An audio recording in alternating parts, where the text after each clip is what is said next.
Good morning. My name is Lieutenant Colonel Antoine Brown, Professor of Military Science and Department Chair for the University of Alabama Army ROTC program.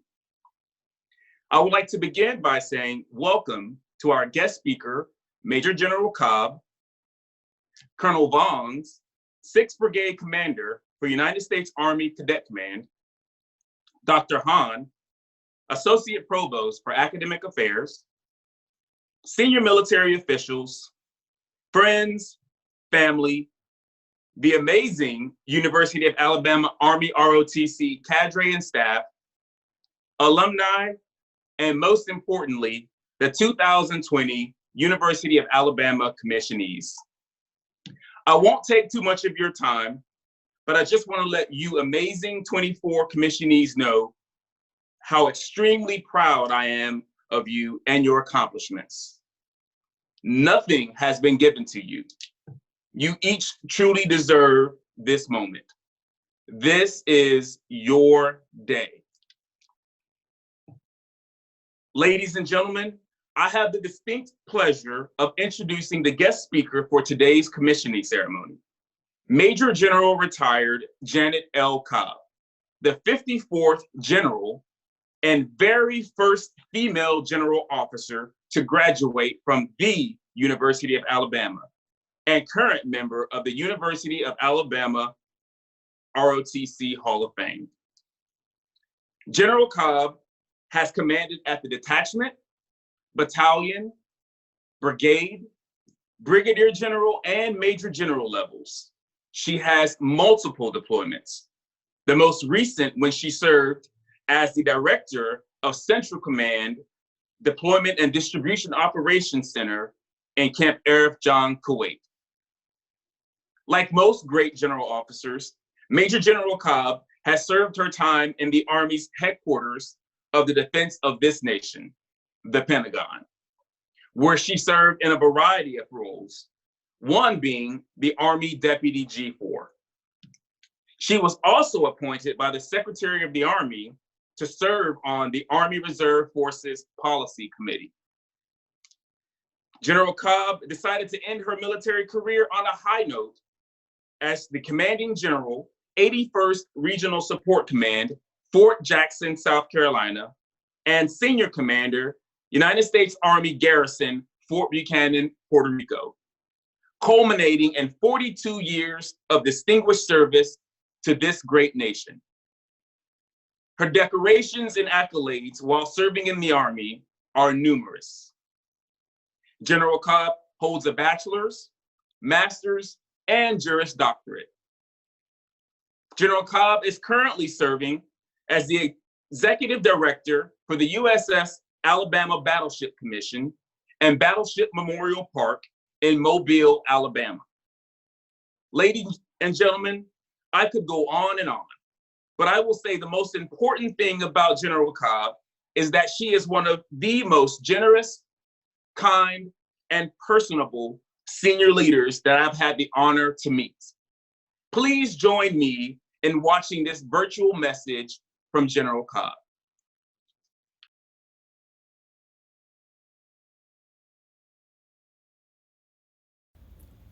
Bama commissionees, it's virtual commissioning day. Let's think about that while we remember and pray for all those serving and fighting in the coronavirus pandemic that separates us from each other physically today. I'm Major General Retired Janet Cobb, United States Army. I currently serve as the Executive Director of USS Alabama Battleship Memorial Park. In the last quarter of the last century, I enlisted in the United States Army Reserve. I was commissioned at the university in 1978.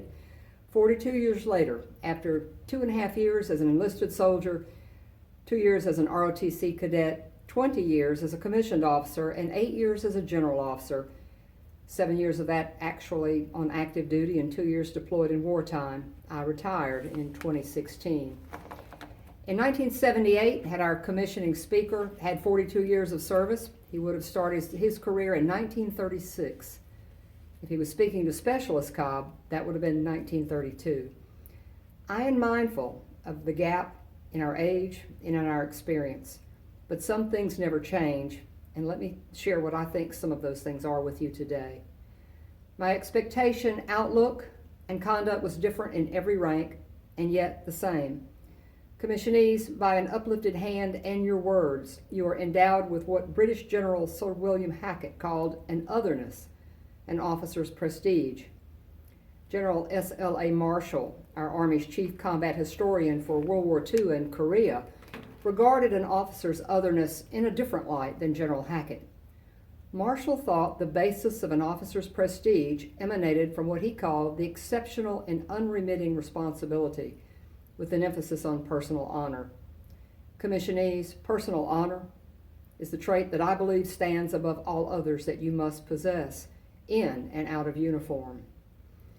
Having personal honor is knowing your boundaries, your limitations, your temptations.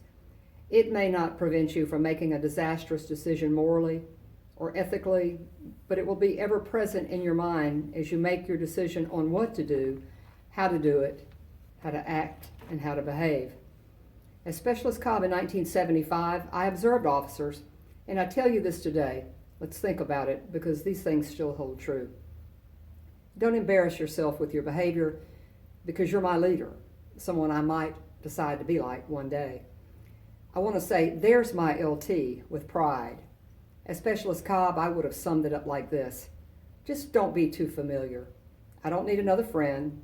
I need an officer and a leader. And the converse is true. Don't be too familiar with your superiors. Don't suck up. Your soldiers will laugh at you, and the people who outrank you will quickly lose respect for you. Be competent in your skills, even early on, because you can't just show up and rely on your NCOs to continually prop you up. Specialist Cobb knew when you had done your homework, and if you were trying to learn the basics of your branch. You're not a technician, but the best officers are known to be able to back up their soldiers because they put the time in. You honor their MOS by learning as much about it as you can. Inspiration to master your trade comes from many sources. During annual training 1975 at Fort Bragg, Specialist Cobb, who was an admin clerk, was looking around and saw the active duty admin officer that was so incompetent that my observation was, as an E4, hell, I can do that. I can become an officer and do better than that. And so I had to put my money where my mouth was, and I did so. Don't be that officer. Don't show favoritism. You'll be asked. There'll be subordinates who can make you look really good. Make sure their motivation is sound. It is all of our jobs as enlisted soldiers and officers to make our boss look good. But that is by making sure your equipment is maintained, your vehicles aren't deadlined, your medical exams are updated, and your soldiers are fit. Don't show favoritism. When I commanded, I told my soldiers, I can't guarantee that I'll treat you fairly. That's subjective. What's fair to top may not be fair to Private Carpenter, but I can guarantee that I will treat you all the same. Show your concern. Show the soldiers that you lead that you will sacrifice, that you'll eat last, that you'll come in early and stay late. Don't shirk. Don't whine. Show them that you may not max the PT test, but that you'll be in shape and not embarrass them in front of the other platoons. Have a professional demeanor. Show them that you care about them. Don't fraternize. Look, I'm 64 years old now. I'm human. I've been there, but I need to address this. I've seen fellow soldiers cross all the lines. You're human, and you have many, many years ahead of you, God willing.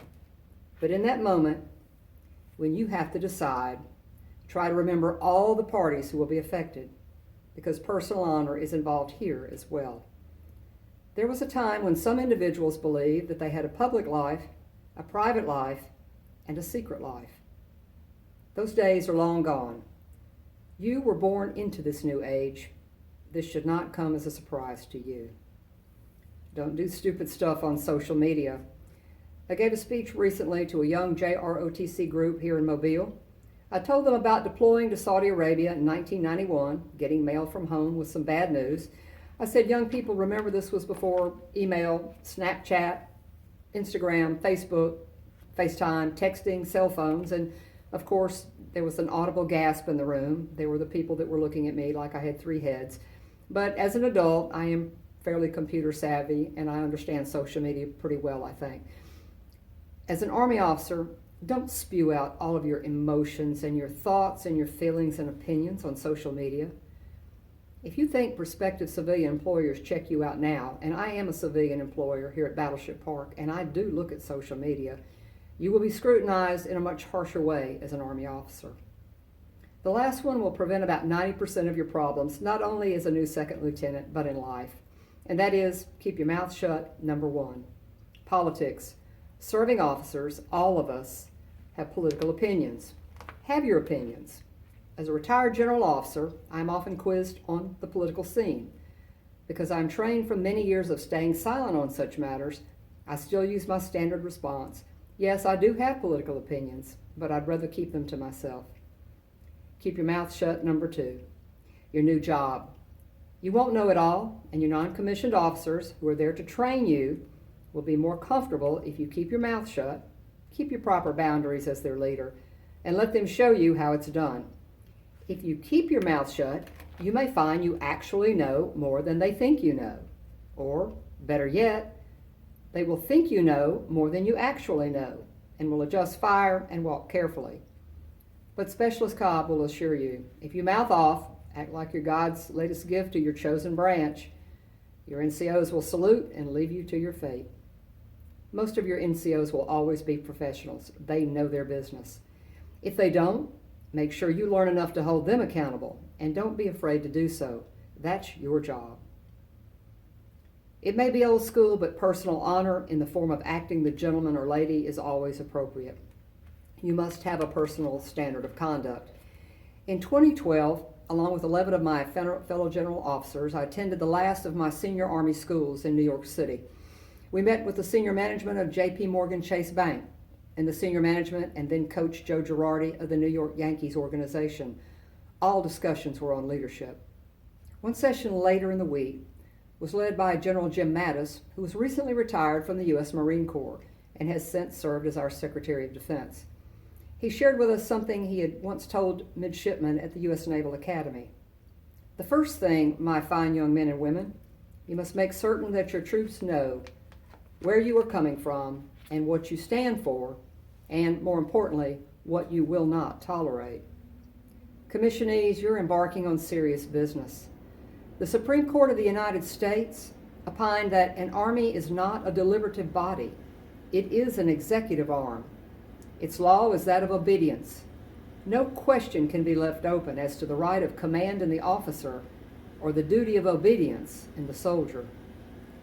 Commissionees, you enter the Army in what many call the most contentious and tumultuous period in American history. That's nonsense. They said George Washington wanted to be a king or emperor. They claimed Andrew Jackson was crazy. Abraham Lincoln was vilified by the Northern and Confederate press, pictured as every type of vile and despicable animal and creature. On and on and on. Franklin Roosevelt was branded a communist. As the old TV commercial of the Mountaintop Guru proclaimed, it has always been thus. The Old Testament book of Ecclesiastes reminds us that there is nothing new under the sun. One of my favorite authors, Herman Wouk, who wrote The Caine Mutiny, The Winds of War, and War in Remembrance, once spoke to a Naval War College audience. These officers had served in Vietnam, and he told them this: in a society riven by social and political turmoil, your job is not to solve the great ongoing problems of social stress, not to despair at the immensity and complexity of these problems outside our country and inside, but to stand and to serve and to improvise, to make do with what we have, to serve in still another kind of revolutionary warfare, and with this service, to give freedom one more chance for one more generation. Commissionees of my beloved University of Alabama, an unspoken truth of taking your officer's oath requires you to be willing to both take life and to give your life on behalf of your country, no matter your branch. That's just about as simple as you can put it. You must translate orders into action, as the ultimate responsibility for mission success or failure lies with you. Conduct yourself with honor. Thank you for raising your hand. Thank you for entering the service of our nation. Thank you for joining my Army. And most of all, thank you for your commitment to give freedom one more chance for one more generation. Take care of your men and women and accomplish the mission. And don't forget to have a little fun along the way. Roll Tide. God bless you.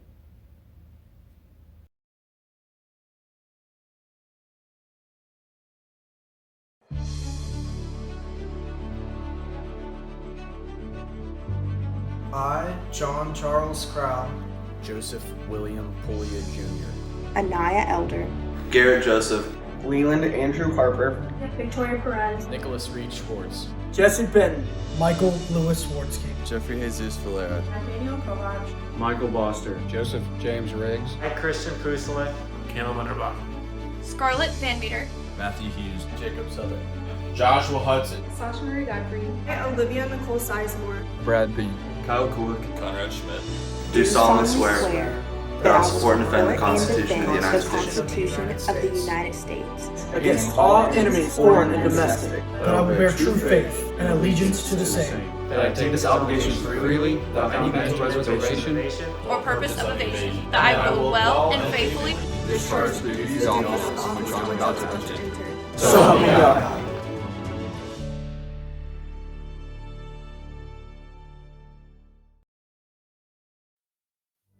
Introducing the commissioning class of 2020. Second Lieutenant Bradley Bean. Lieutenant Bean has earned a degree in public health and is commissioning as a medical services officer.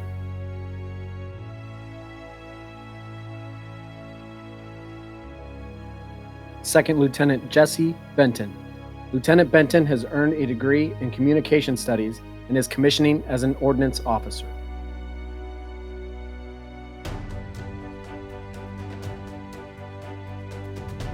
Second Lieutenant Michael Boster. Lieutenant Boster has earned a degree in marketing and is commissioning as an infantry officer.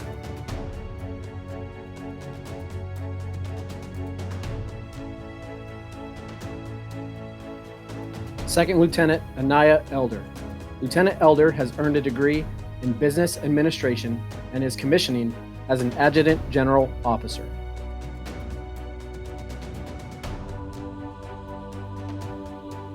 Second Lieutenant SASHA Godfrey. Lieutenant Godfrey has earned a degree in political science and is commissioning as a quartermaster officer.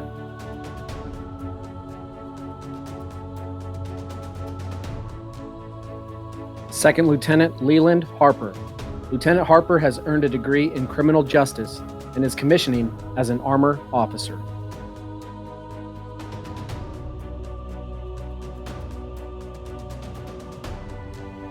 Second Lieutenant Joshua Hudson. Lieutenant Hudson has earned a degree in finance and is commissioning as a military intelligence officer.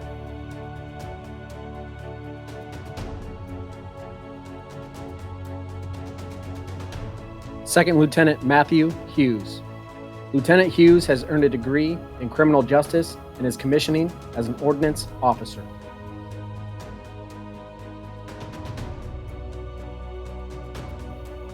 Second Lieutenant Garrett Joseph. Lieutenant Joseph has earned a degree in human performance and exercise science and is commissioning as a transportation officer.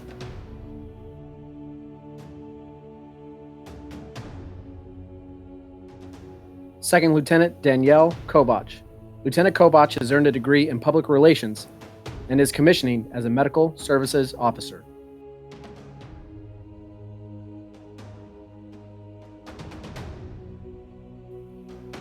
Second Lieutenant John KRAL. Lieutenant KRAL has earned a degree in business administration and is commissioning as a field artillery officer.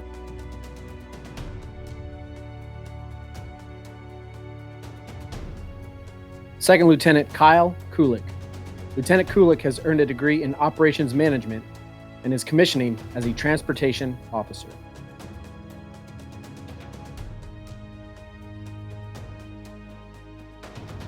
Second Lieutenant Victoria PEREZ. Lieutenant PEREZ has earned a degree in criminal justice and is commissioning as an ordnance officer.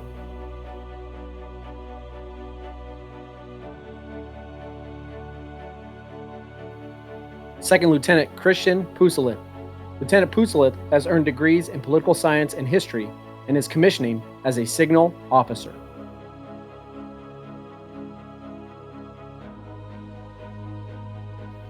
Second Lieutenant Joseph Puglia, Jr. Lieutenant Puglia has earned a degree in business management and is commissioning as a field artillery officer.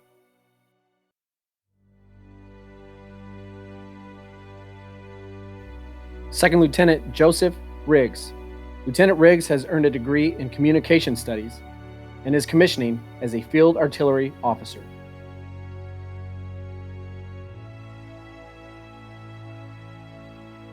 Second Lieutenant CONRAD Schmidt. Lieutenant Schmidt has earned a degree in operations management and is commissioning as a transportation officer.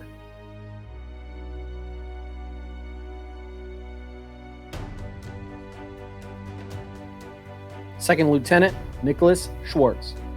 Lieutenant Schwartz has earned a degree in finance and is commissioning as an aviation officer.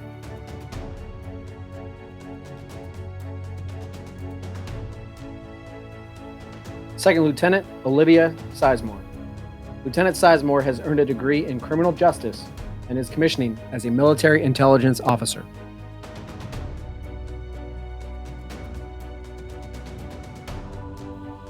Second Lieutenant Jacob Southern.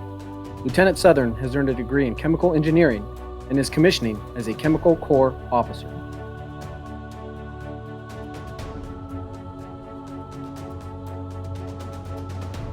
Second Lieutenant Caleb Underbakke.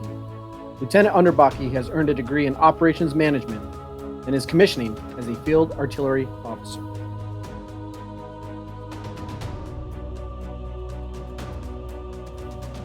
Second Lieutenant Jeffrey Valera. Lieutenant Valera has earned a degree in marketing and is commissioning as an infantry officer.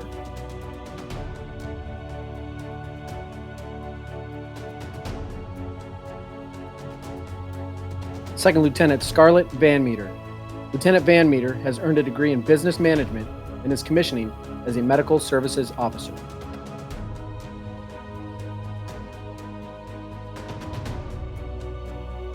Second Lieutenant Michael WARTSKI. Lieutenant WARTSKI has earned a degree in marketing and is commissioning as an infantry officer.